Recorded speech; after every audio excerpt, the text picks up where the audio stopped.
Bonjour Bernard Tronel. Bonjour. Vous êtes directeur général d'Essensis, qui est membre de la FNMT, la Fédération nationale du management de transition. On va parler ensemble des différentes raisons qui poussent les entreprises à recourir à des missions de management de transition. Alors première question, quelle en est la valeur ajoutée? Le management de transition présente de nombreux avantages pour les entreprises.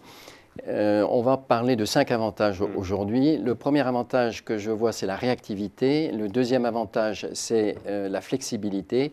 Ensuite, nous parlerons de l'opérationnalité, de l'indépendance du manager et enfin du surdimensionnement du manager. Très bien, alors on va rentrer un petit peu plus dans les détails. On va commencer par le premier avantage que vous avez listé, à savoir la réactivité. La réactivité, c'est la capacité de l'entreprise à répondre à l'évolution des marchés. Aujourd'hui, les marchés évoluent de plus en plus rapidement et ils évoluent de plus en plus rapidement, notamment dans 4 axes principaux qui sont le développement international, la transformation numérique, la réduction des coûts et l'amélioration des performances opérationnelles et le développement de l'agilité de l'entreprise. Il y a très peu d'entreprises qui ont les compétences en interne au niveau du comité de direction pour répondre rapidement à ces 4 évolutions stratégiques. Lorsque un conseil d'administration a décidé la mise en œuvre d'une nouvelle stratégie, il est important pour la direction de la mettre en œuvre très rapidement. La vitesse d'exécution est un facteur clé de succès. Le management de transition va permettre à l'entreprise de disposer des compétences dont elle a besoin dans un délai de 15 jours, alors que si elle s'adressait à un cabinet de recrutement, il faudrait entre 3, 4, 5 et 6 mois minimum. Le deuxième avantage que vous avez listé, c'est la flexibilité. Alors la flexibilité, effectivement, c'est le deuxième avantage. Pourquoi? Parce qu'en France, nous sommes dans un environnement de droit social qui peut se caractériser par sa complexité et sa rigidité. Et le manager de transition n'est pas dans une relation de droit du travail. Nous sommes dans des contrats de prestation de service, un contrat de prestation de service entre l'entreprise et le cabinet de management de transition, et un contrat de prestation de service entre le manager de transition et le cabinet de management de transition.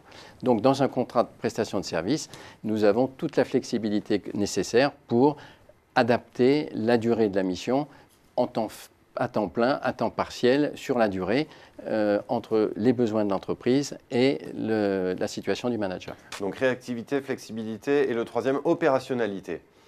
C'est une caractéristique très importante et un avantage très important, c'est que lorsqu'une entreprise a une problématique, elle va faire appel souvent à un consultant, qui est une société de conseil. Qu'est-ce que va faire la société de conseil? Elle va procéder à un diagnostic, elle va de la situation, elle va faire des recommandations et elle va quitter l'entreprise.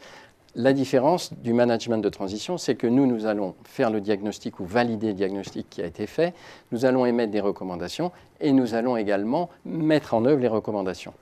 Et les mettre en œuvre en toute indépendance, c'est le quatrième avantage. Voilà, le quatrième avantage, c'est l'indépendance. Un manager de transition n'a par définition ni passé ni futur dans l'entreprise. Et il s'interdit de rentrer dans l'entreprise.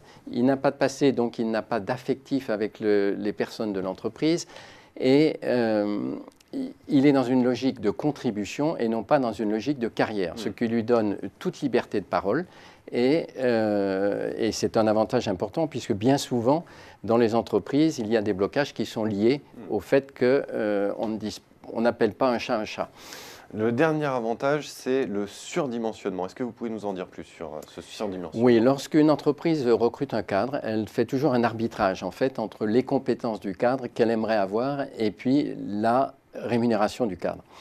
Et on peut comprendre cet arbitrage, c'est naturel dans une perspective de long terme. Quand vous êtes en management de transition, vous êtes sur une durée très courte. Une durée de management de transition dure à peu près 6 mois. Et donc l'entreprise a tout intérêt à prendre quelqu'un qui est surqualifié pendant cette période, puisqu'en très peu de temps, elle va pouvoir bénéficier d'une expertise qu'elle ne pourrait pas avoir si elle procédait à un recrutement classique. Eh bien, merci beaucoup Bernard Tronel pour cet éclairage sur ces avantages du management de transition. Merci. Je vous en prie.